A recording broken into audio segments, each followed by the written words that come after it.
Tao is the notion of a flux which comes and goes, a transient medium which builds structures up and pulls them apart according to its internal dynamic. Now, because these notions were introduced to the West by mystics and philosophers and people with an interest in metaphysics, it wasn't immediately grasped that a philosophy of this sort could be a mathematical formalism. That if we're talking about a medium which comes and goes, we're talking about a wave mechanical phenomenon. Well, science in the West for the past 150 years has developed a powerful set of techniques for dealing with wave phenomena. And you seem to be suggesting then that the 64 hexagrams of the I Ching, in their mathematical relationship one to the other as you go through the sequence, describes a wave form. A wave form which is experienced in the world by human beings as time and history. You see, it's almost as though in Western science we're pretty confident that there are approximately 100 elements, physical elements to matter. That's right, different atoms. That's right, that are incommensurable. They are somehow primary. The Chinese looked not at the world of matter, energy, and space, but the world of time, and carried out a very rigorous analysis of their own perception, and discovered to their amazement that time is actually composed of elements. And as we have then, if I can extrapolate from what you're saying, the periodic table of elements in Western chemistry, which defines not just 100 elements, but a relationship between them, cycles and patterns. Bonding relationships, that's right. Families of That's chemicals. right. So we have, in other words, families of ways of looking at time. Well, the hexagrams are the elements in the Chinese physics of time.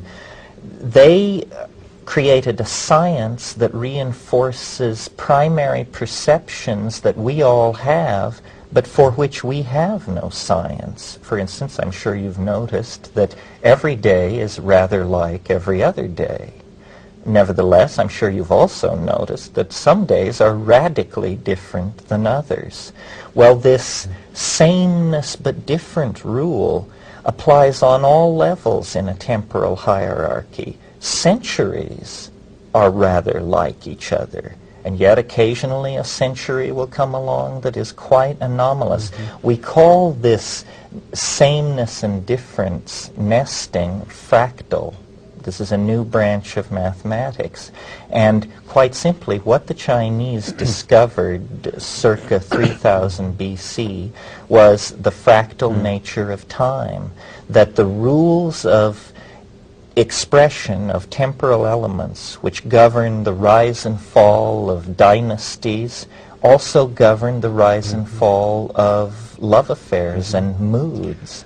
Now you're describing this in mathematical terms, and I'd like to come back and ask you to define the term fractal in a moment, but I'm also curious about how you seem to be going back and forth between something purely quantitative and something qualitative.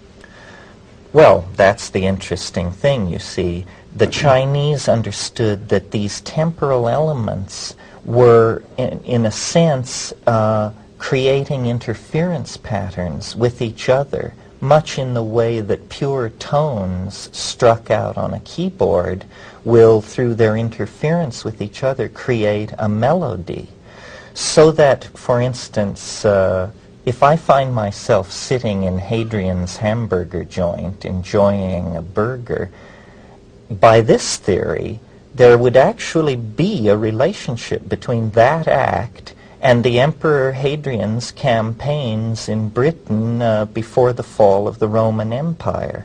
This is the amazing thing which James Joyce used and understood in the construction of his literary works, that a man leaving his home in Dublin on a day in 1905 to buy kidneys to fry for breakfast is in some mysterious way actually repeating the peregrinations of the hero Odysseus around the Mediterranean in his campaign to destroy Troy and return to his faithful wife.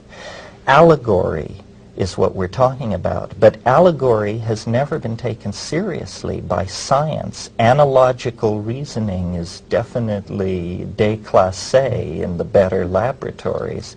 But in this ancient Chinese way of looking at things, everything was caused by its analogical resonances with past and future events which had the same temporal elements embedded in them.